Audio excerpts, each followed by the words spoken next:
चीन और भारत के तनावपूर्ण हालात की, क्योंकि रक्षा मंत्री राजनाथ सिंह रूस पहुंचे हुए हैं और चीन से तनाव के बीच रूसी रक्षा मंत्री से आज मिलेंगे राजनाथ सिंह रक्षा मंत्री। बड़ी जानकारी, बड़ी अपडेट। राजनाथ सिंह एससीओ की एक महत्वपूर्ण बैठक में हिस्सा लेंगे, लेकिन आपको यह भी जानकारी दे दें और आपको बड़ी अपडेट दे दें कि AK-203 राइफल और S-400 पर नजर रहेगी और पूरी जानकारी की 3 दिवसीय रूस दौरे पर रक्षा मंत्री राजनाथ सिंह है।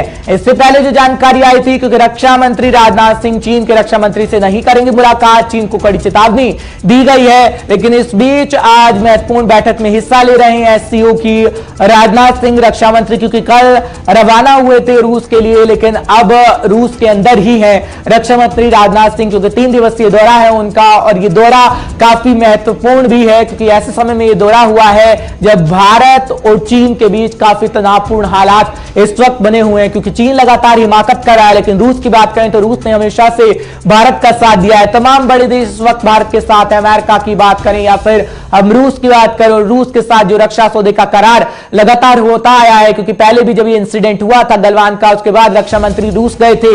लेकिन एक और बड़ी खबर आपको बताएंगे, भारत चीन बॉर्डर पर हालात तनावपूर्ण नजर आ रहे हैं। इस वक्त की बड़ी खबर, बड़ी जानकारी हम आपको दे दें, भारत ने कई अहम पोस्ट को कब्जे में ले लिया है। बड़ी खबर, बड़ी जानकारी इस वक्त की, क्योंकि अगर भारत की बात करें तो अहम पोस्ट को कब्जे में लिया गया। आज भी जारी रह सकती है बातचीत, क्योंकि सैन्य कमांडर लेवल की लगातार बातचीत जारी थी। बातचीत की टेबल पर भारत मजबूत है और काला टॉप के बाद अब फिंगर फोर्स क्षेत्र पर भी कब्जा की बात सामने आ रही है। बड़ी जानकारी, क्योंकि भारत चीन बॉर्डर पर हालात तनावपूर्ण है। बड़ी खबर, बड़ी जानकारी, क्योंकि चीन एक तरीके से बेचैन है और भारत ने कई अहम पोस्ट को कब्जे में ले लिया है। बड़ी खबर, बड़ी जानकारी इस वक्त हम आपको दे रहे हैं कि भारत चीन बॉर्डर पर हालात तनावपूर्ण है, लेकिन भारत ने कई अहम पोस्ट को कब्जे में ले लिया है, क्योंकि चीन फिराक में था कि उसे अपने कब्जे में लिया जाए, लेकिन वो भारत की सरजमी है और हमारी सरजमी पर कोई भी कदम नहीं रख सकता, खासकर वो दुश्मन देश अपनी आंखें भी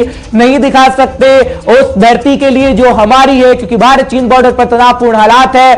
और भारत की जहां तक हम बात करते हैं तो भारत ने कई अहम पोस्ट को अपने कब्जे में ले लिया है, क्योंकि तीखी नजर चीन की बनी हुई थी उन पहाड़ी इलाकों पर, और अब खबर यह भी है कि पूरी तरीके से उन पोस्ट को भारत ने अपने कब्जे में ले लिया जिस पर चीन चालबाज, चीन की नजर गड़ी हुई थी। बड़ी जानकारी, बड़ी अपडेट हम आप तक पहुंचाने की कोशिश करें कि भारत ने कई अहम पोस्ट को कब्जे में ले लिया है। चीन के अंदर इस वक्त बेचैनी है और बात अगर हम भारत की करें तो भारत चीन के बीच लगातार बैठकों का दौर जारी रहा था। निशांत राय हमारे साथ जुड़ रहे हैं, तमाम जानकारी वो आप तक पहुंचाएंगे कि आखिर क्या कुछ इस वक्त राजधानी दिल्ली में चल रहा है और किस तरीके से तनावपूर्ण हालात है। निशांत, जानकारी दीजिएगा, क्योंकि अहम बैठकों का दौर लगातार जारी रहा। जब गलवान का इंसिडेंट हुआ तो राजधानी दिल्ली में बैठकों का दौर चला, एक बार फिर जब झड़प की खबर आई फिर राजधानी दिल्ली में बैठकों का दौर चला और LAC पर सैन्य कमांडर लेवल की बैठक हो रही थी। इस बीच रक्षा मंत्री रूस के दौरे पर पहुंचे हैं, इससे पहले भी रूस के दौरे पर पहुंचे थे। आपको क्या लगता है, क्या आगे आने वाले दिन रह सकते हैं, क्योंकि LAC पर तनावपूर्ण हालात है और भारत ने कह दिया है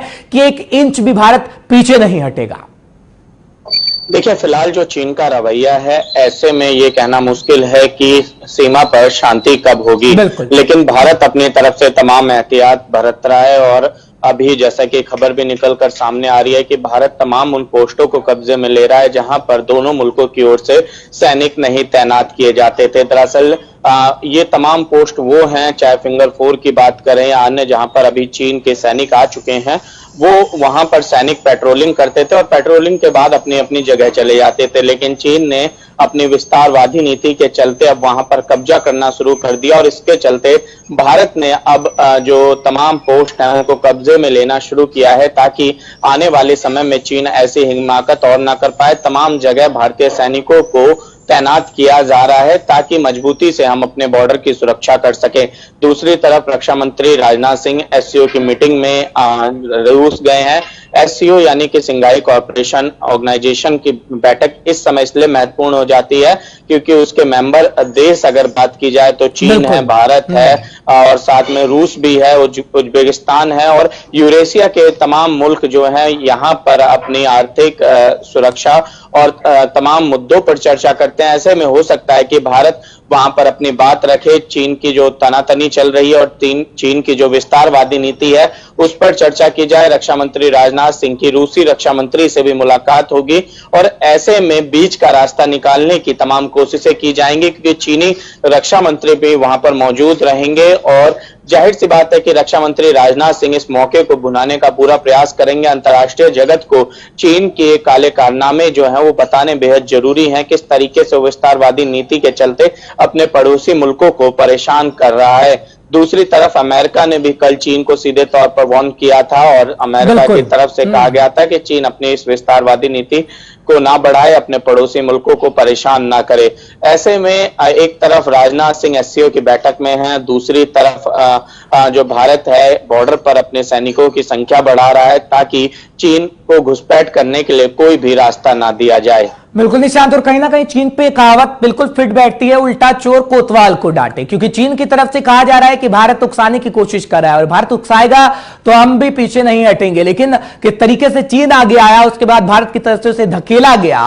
और भारत की बात करें तो भारत की सेना का शौर्य और पराक्रम पर किसी को शक पूरी दुनिया को नहीं है, क्योंकि पूरी दुनिया में भारत महाशक्ति के तौर पर उभरा है। और अमेरिका को देखिए, रूस को देखिए, लगातार साथ देने की बातें हो रही हैं, लेकिन चीन की जो चालबाजी थी वो कहीं ना कहीं धरी की धरी रह गई। बेचैन इस वक्त चीन है। और ग्लोबल टाइम को जब हम देखते हैं रोजाना, तो ग्लोबल टाइम यही लिखता है कि भारत हमारे क्षेत्र पर कब्जा कर चुका है, लेकिन हमारा क्षेत्र है यानी भारत का वो क्षेत्र। और गलवान इंसिडेंट पे भी वो बार बार विदेश मंत्रालय यही नाम जप रहा था, हालांकि बाद में थोड़ी शांति देखने को मिली थी। निशान देखिए, हर सीधे तौर पर अगर बात की जाए तो चीनी ग्लोबल टाइम्स को छोड़ दिया जाए। चीन में बौखलाहट इसलिए है कि हमने तमाम पोस्टों पे अपने सैनिक तैनात कर दिए हैं और चीनी सैनिक इस समय भारतीय सैनिकों के गन पॉइंट पर हैं और ये चीन बखूबी समझता है कि अगर अब वो आगे बढ़ा तो हो सकता है कि उसे अपने सैनिकों की जान गंवानी पड़ जाए।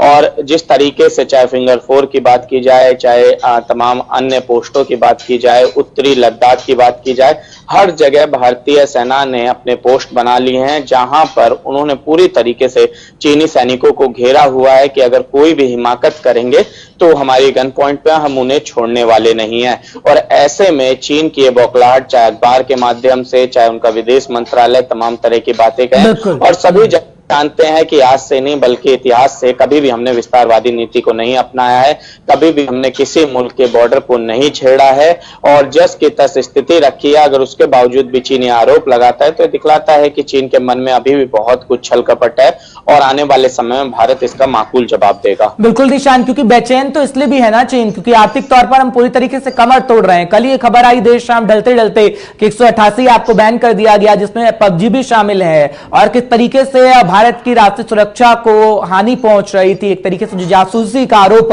चीन पर लगाया गया है, अब शायद वो ना कर पाए, क्योंकि चीन हर वो चीज भारत के बारे में जान लेना चाहता था जिससे भारत को नुकसान पहुंचाया जा सके। लेकिन समय रहते भारत की तरफ से कार्रवाई की गई, पहले कार्रवाई की जा चुकी थी, लेकिन अब 188 ऐप, इसलिए भी चीन तिलमिलाया है। देखिए, तिलमिलाने की वजह भी साफ है। जिस तरीके से चीन ने भारतीय बाजारों में घुसपैठ कर रखी थी। बिजनेस करना कोई बुरी बात नहीं है, लेकिन बिजनेस की आड़ में किसी देश की सुरक्षा पर और किसी देश की अखंडता पर अगर आप वार कर रहे हैं तो ये बहुत बुरी बात है। और केवल भारत ही नहीं, दुनिया के तमाम देशों ने चीन की तमाम ऐप्स पर प्रतिबंध लगाया है, क्योंकि उन पर लगातार आरोप लगते रहे हैं कि वो सीक्रेट इंफॉर्मेशन इन ऐप्स के माध्यम से चीनी सरकार को देते रहे हैं। और ऐसा जो तमाम ऑर्गेनाइजेशन है उन पर अमेरिका हो या यूके हो, रसिया हो, तमाम देशों ने प्रतिबंध भी लगाया है और भारत भी इसी कड़ी में आगे बढ़ा है। और भारत ने सीधे तौर पर चीन को जवाब देते हुए इन तमाम ऐप्स पर प्रतिबंध लगा के एक मैसेज दे दिया है कि चीनी ऐप के अलावा भी तमाम ऑप्शन है और हम लोगों को इस्तेमाल करना चाहिए। और ये चीन को अब समझ में आना चाहिए कि पड़ोसी के साथ इस तरीके का व्यवहार रखकर वो ज्यादा तरक्की नहीं कर पाएगा। बिल्कुल एक आखिरी सवाल निशान, क्योंकि युद्ध किसी भी मसले का हल नहीं है, हम चाहते हैं बातचीत हो, हालांकि सभी देश चाहते हैं कि बातचीत से मसला हल हो जाए, लेकिन जिस तरीके से चीन की हरकत है, साउथ चाइना सी में देख लीजिए किस तरीके से अमेरिका के साथ उसके रिश्ते हैं, ताइवान को देख लीजिए, हिंदुस्तान के साथ देख लीजिए, अब साउथ चाइना सी में भी जिस तरीके से कार्रवाई की जा रही है। और अमेरिका तो ये भी कह रहा है, खबर ये भी आ रही है कि जल्द ही एक युद्ध भी हो सकता है, क्योंकि युद्ध जैसी स्थिति कहीं ना कहीं हो गई है। अगर चीन नहीं मानता है तो सभी देश जब चीन पर ऐसी कार्रवाई करेंगे तब चीन को समझ में आएगा, या भी चीन को समझ लेना चाहिए जिस तरीके से चीन डरा भी हुआ है थोड़ा सा। निशान कोरोना के इफेक्ट के बाद शी जिनपिंग के राजनीतिक हालात चीन में ज्यादा अच्छे नहीं रहे हैं और लगातार वहां की जो जनता है, चूंकि वहां डेमोक्रेसी नहीं है, फिर भी सरकार के खिलाफ जा रही है। यहां तक कि कम्युनिस्ट पार्टी में भी तमाम जो नेता हैं वो सरकार के खिलाफ हैं। ऐसे में चीन अपनी विस्तारवादी नीति को लाकर देश में राष्ट्रवाद जगाने की कोशिश कर रहा है और चीनी राष्ट्रपति के इशारे पर तमाम कदम उठाए जा रहे हैं। बिल्कुल, यानी कदम उठाए जा रहे हैं और चीन को करारा जवाब दिया जाएगा। बहुत बहुत शुक्रिया निशांत, तमाम जानकारी हम तक पहुंचा